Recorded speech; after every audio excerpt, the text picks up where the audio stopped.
இந்த பதிவில் பாருங்க, இன்றைய பதிவில் 2013 பாருங்க, 2013 டிஎன்பிசி குரூப் 4 அசல் வினாத்தாள் இது. இதுல லெஃப்ட் சைடில் 179வது கேள்வி பாருங்க, 179வது கேள்வி. இந்த கேள்வி போடுவாங்க. இதுல நம்ம டிஎன்பிசி குரூப் 4 சிலபஸ்ல பரப்பளவு கொள்ளளவுன்னு ஒரு தலைப்பு இருக்கும். அந்த தலைப்புல இது பரப்பளவு என்ற தலைப்புல வரக்கூடிய ஒரு கேள்வி. இது கொஞ்சம் ஈஸியானது தான், ஆனா கொஞ்சம் மூளைக்கு வேலை கொடுக்கணும், புரியுங்களா? அப்போதான் போட முடியும். இது பாருங்க, என்ன கொடுத்துருக்காங்கன்னா, 7 மீட்டர் ஆரமுள்ள ஒரு வட்ட வடிவ மைதானத்தை சுற்றி வெளிப்புறம் 7 மீட்டர் அகலத்தில் ஒரு பாதை உள்ளது எனில் பாதையின் பரப்பளவு டேஷ் அப்படின்னா பாதையின் பரப்பளவு கண்டுபிடிக்கணும். இதுல வேல்யூ கொடுத்துட்டாங்க, π = 22/7. இப்ப இதுல பாத்தீங்கன்னா ஆப்ஷன் ஏ 164 சதுர மீட்டர், ஆப்ஷன் பி 308 சதுர மீட்டர், ஆப்ஷன் சி 462 சதுர மீட்டர், ஆப்ஷன் டி 616 சதுர மீட்டர். இப்போ லெஃப்ட் சைடில் ஆப்ஷன் எழுதியிருக்கேன். திரும்பவும் கேள்வி படிக்கிறோம் பாருங்க. இது மாதிரி எழுத்தாகிற கேள்வி எல்லாம் வெறும் நம்பரா இருந்தா ஈஸியா போட்டுடலாம். இது மாதிரி எழுத்தாகிற கேள்வி எல்லாம் வரி வரியா இருக்கிற கேள்வி எல்லாம் படிச்சாதான் புரியும்.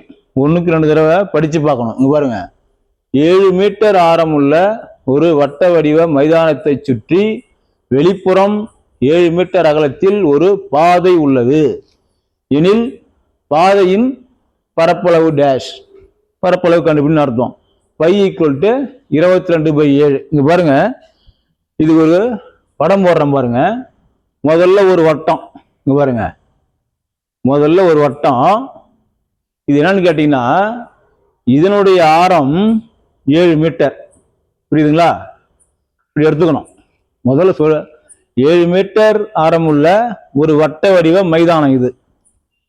கவனிங்க, 7 மீட்டர் ஆரமுள்ள வட்ட வடிவ மைதானம் இது. அப்புறம் மைதானத்தை சுற்றி வெளிப்புறம் 7 மீட்டர் அகலத்தில் ஒரு பாதை உள்ளது. இங்க பாருங்க, இதான் மைதானம். இந்த மைதானத்தை சுற்றி பாருங்க, இந்த மைதானத்தை சுற்றி வெளிப்புறம், கரெக்ட் இல்லையா? படம் போட்டுருங்க பாருங்க. வெளிப்புறம் 7 மீட்டர் அகலத்தில் ஒரு பாதை உள்ளது. இங்க பாருங்க, இந்த பாதையின் அகலம், இங்க பாருங்க, இந்த பாதையின் அகலம், இதான் அகலம். இது 7 மீட்டர் கொடுத்துட்டாங்க. 7 மீட்டர் உள்ளது எனில் பாதையின் பரப்பளவு, புரியுதாங்க? பாருங்க, இந்த பாதையின் பரப்பளவு கண்டுபிடிக்கணும்.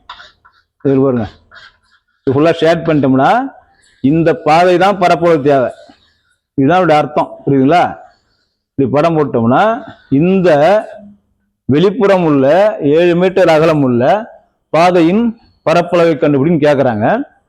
இது எப்படி போடணும்னா ஒண்ணும் இல்லை, இந்த வெளிவட்டம் இருக்கு இல்லைங்களா, அந்த முழு வட்டத்தின் பரப்பளவை கண்டுபிடிச்சு இந்த உள்வட்டங்க பாருங்க, இந்த பரப்பளவை கழிச்சிட்டா இந்த பாதையின் பரப்பளவு கிடைக்கும். புரியுங்களா? முதல்ல வெளிவட்டத்தின் பரப்பளவு கண்டுபிடிக்கணும். அந்த பரப்பளவுல இந்த உள்வட்டத்தின் பரப்பளவை கண்டுபிடிச்சு கழிச்சிட்டோம்னா இந்த பகுதி கிடைச்சிடும். யோசனை பாருங்க, ஃபுல்லா இதை எடுக்கிறோம், அதுல இதை பிட்டு எடுத்துட்டோம்னா இந்த பரப்பளவு கிடைக்கும். இப்ப என்ன கொடுத்துருக்காங்கன்னா, இந்த வட்டத்துக்கு ஆரம் 7 மீட்டர், ஓகேங்களா? இந்த ஃபர்ஸ்ட் சொன்ன வட்டத்துக்கு ஆரம் 7 மீட்டர். அப்ப வெளிவட்டத்தின் ஆரம் என்னன்னு கேட்டீங்கன்னா, இங்க பாருங்க, இது ஒரு அகலம் இது. அப்ப டோட்டல் பாத்தீங்கன்னா இந்த இதுக்கு பாத்தீங்கன்னா இதுக்கு ஆரம் பாத்தீங்கன்னா 14 மீட்டர். அந்த ஆரம் சேர்த்துக்கணும். இந்த உள்வட்டத்தின் ஆரம் 7 மீட்டர், இந்த பாதையின் அகலம் ஒரு 7 மீட்டர், அதை சேர்த்தோம்னா வெளிவட்டத்தின் ஆரம் 14 மீட்டர். இப்படி கணக்கு எடுத்துக்கணும். அப்ப எங்க பாருங்க, உள்வட்டத்தின் ஆரம் 7 மீட்டர், வெளிவட்டத்தின் ஆரம் 14 மீட்டர். இப்ப ஈஸியா போட்டுடலாம்.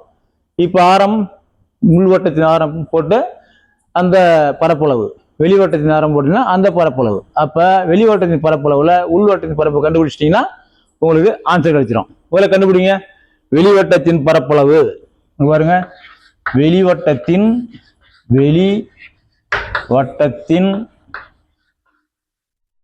பரப்பளவு ஈக்குவல் டு வட்டத்தின் பரப்பளவுக்கான சூத்திரம் பை ஆர் ஸ்கொயர். அது ஞாபகம் இருக்கணும். இதுல பை இன்ட்டு ஆர் ஸ்கொயர் இந்த ஃபார்முலா ஞாபகம் வச்சுக்கணும். வட்டத்தின் பரப்பளவுக்கான சூத்திரம் வந்து பை ஆர் ஸ்கொயர், வட்டத்தின் சுற்றளவுக்கான சூத்திரம் வந்து 2 பை ஆர். இப்போ இதுல வேல்யூ அப்ளை பண்ணுங்க.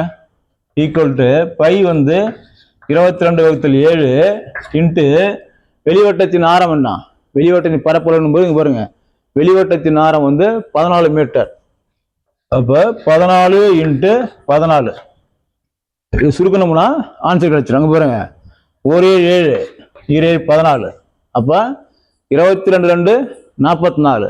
44 14 பெருக்கணும்னா பெருக்கிறோம் பாருங்க, 44 இன்ட்டு 14 பெருக்கணும்னா 4 16க்கு 6 மீதி 1, 4 16 16 1 17.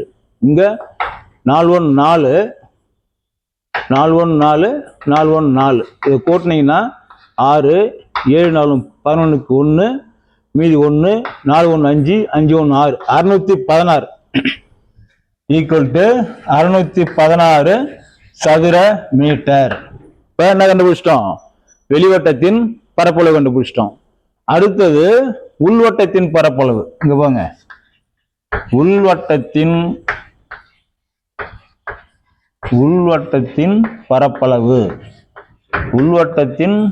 பரப்பளவு ஈக்குவல் டு இதுக்கும் வந்து வட்டத்தின் பரப்பளவுக்கான சூத்திரம் வந்து பை ஆர் ஸ்கொயர் தான். அது போட்டுங்க, பை இன்ட்டு ஆர் ஸ்கொயர். இங்க பாத்தீங்கன்னா பை 22/7 இன்ட்டு இந்த உள்வட்டத்தின் ஆரம் என்ன கொடுக்கப்பட்டது, உள்வட்டத்தின் ஆரம் வந்து 7 மீட்டர். அப்போ ஆர் ஸ்கொயர்னா ஆர் இன்ட்டு ஆர், 7 இன்ட்டு 7. இப்போ இந்த 7க்கு இது அடிபட்டுரும். இப்போ 22 7 நான் பெருக்கி பாருங்க, 22 இன்ட்டு 7 ஈக்குவல் டு இங்க பாருங்க, 7 14க்கு 4 மீதி 1 7 14 14 1 15 154 சதுர மீட்டர். 154 சதுர மீட்டர். இப்போ வந்து வெளிவட்டத்தின் பரப்பளவு கண்டுபிடிச்சிட்டோம், உள்வட்டத்தின் பரப்பளவு கண்டுபிடிச்சிட்டோம். இங்க பாருங்க, இது வந்து வெளிவட்டத்தின் பரப்பளவு, இது வந்து உள்வட்டத்தின் பரப்பளவு. இந்த ஃபுல்லா வெளிவட்டத்தின் பரப்பளவுல உள்வட்டத்தின் பரப்பளவு கழிச்சிட்டோம்னா இந்த பாதையின் பரப்பளவு கிடைக்கும். எழுத்துக்கு இடம் இல்லை, அப்படியே போடுறோம் பாருங்க. அப்ப வெளிவட்டத்தின் பரப்பளவு வந்து 616 ஓகேங்களா, உள்வட்டத்தின் பரப்பளவு வந்து 154. கழிச்சிங்கன்னா 6 4 போயிடுச்சுன்னா 2, இங்க வந்து 1 1 5 போகாது, கடன் வாங்கினா 11 11 5 போயிடுச்சுன்னா 6, இம்பி என்ன ஆகுது 5 5ல் 1 போயிடுச்சுன்னா 4. கட்ட கூட்டி பாருங்க, 4 2 6 6 5 12க்கு 1 மீதி 1 5 1 6 462 சதுர மீட்டர். பாருங்க ஆப்ஷன் சி. அப்ப அந்த இந்த 7 மீட்டர் ஆரம் உள்ள வட்டத்தை மைதானத்தை சுற்றி வெளிப்புறம் அமைக்கப்பட்ட பாதையின் பரப்பளவு வந்து 462 சதுர மீட்டர். புரியுதுங்களா? இது மாதிரி ஈஸியான கணக்கு தான். 2 வட்டத்தின் பரப்பளவு கண்டுபிடிக்கிறோம், ஒன்று வெளிவட்டம் ஒன்று உள்வட்டம். வெளிவட்டத்திலிருந்து உள்வட்டம் கழிச்சிட்டோம்னா பாதையின் பரப்பளவு கழிச்சிடும். இந்த கணக்கு போட்டு பாருங்க, புரியலன்னா கமெண்ட்ல சொல்லுங்க. இதை பார்க்குறவங்க இந்த சேனலை சப்ஸ்கிரைப் பண்ணுங்க, நண்பர்களுக்கு ஷேர் பண்ணுங்க. அடுத்த ஒரு பதிவில் சந்திப்போம்.